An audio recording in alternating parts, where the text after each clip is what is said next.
Drew, very good to see you. So good to see everyone watching. We are continuing our lovely series for all of our federal employees. Today, we're going to talk through what happens to your federal health coverage when you retire. The Federal Employee Health Benefits Program is one of the most valuable benefits available to federal workers, and how it coordinates with your pension and Medicare and why it matters for long-term planning can be confusing. So let's dive in, Drew. FEHB is the largest employer-sponsored health insurance program in the world, covering more than 8 million federal employees, retirees, and their families. That's according to the U.S. Office of Personnel Management. So what exactly is it, and how does it change in retirement? So FEHB it's basically your health care. It's through the federal government, but it's also provided through several private companies. That's where you have all your different plans that you re-enroll in every year if you want. Premiums do not change in retirement. There are some things that do change, and we'll get to that in a little bit. But it does not go up in retirement, which is a great benefit. And most employers don't offer healthcare into retirement as well. So that's a great advantage as a federal employee to have. Okay, so premiums, though, for FEHB can be connected directly to a retiree's federal pension. How does this process work, and what should retirees understand about budgeting for healthcare? So the big thing to think about with your pension first is with your pension, you're going to have a survivor benefit option. If you have a spouse that is on your FEHB and you want them to stay on your FEHB into retirement, you must select one of the survivor benefits in order for them to stay on. Now, the other big thing is your premiums don't go up, but when you retire, they are going to deduct your premiums from your pension, but they will do that post-tax, not pre-tax. So even though your premiums haven't changed, it will hit a little different on that with being collected post-tax instead of pre-tax. Mm-hmm. So federal employees are eligible for Medicare starting at 65, like everyone.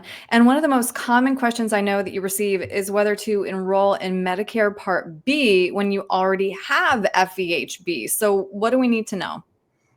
Yeah, one of the big things is because you're offered healthcare through your employer, you don't necessarily have to go on Medicare. A lot of people are afraid they're going to get that Medicare penalty for not going on at a certain age, but because you are offered through your employer, even though you're into retirement, there is not that penalty. But that's something that you need to kind of think about, is if you would like to use FEHB with Medicare, because when you retire, that one of those plans that you can select is where Medicare will do most of the heavy lifting for you. And then your FEHB would be like your supplement or your gap insurance for whatever Medicare is not covering. And of course, this needs to be part of a well laid out plan and conversation, because healthcare is one of the biggest expenses for almost everyone in retirement. And federal employees have unique advantages compared to the private sector. So why is it important to include FEHB strategies as part of the overall retirement planning conversation? Yeah, so it's very important because this is going to be a deduction out of your pension. So depending on if you're keeping your FEGLI, if you're keeping your FEHB, that's going to affect your pension. So that's part of your monthly income. It's not going to be a biweekly income now. It's going to be monthly. So you've got that going into play. And then just like we talked about, is it more advantaged for you to do the Medicare and FEHB combo? This is where you really want to be looking at your whole retirement picture and not getting focused in on maybe just one part of it, because this one part could affect a lot of other pieces involved, especially depending on how much you're going to rely on your pension going into retirement for income. And Drew, again, you've created a really wonderful video resource library for our federal employees who can just digest this information on their own time, because there's a lot. Walk us through how to get there, please.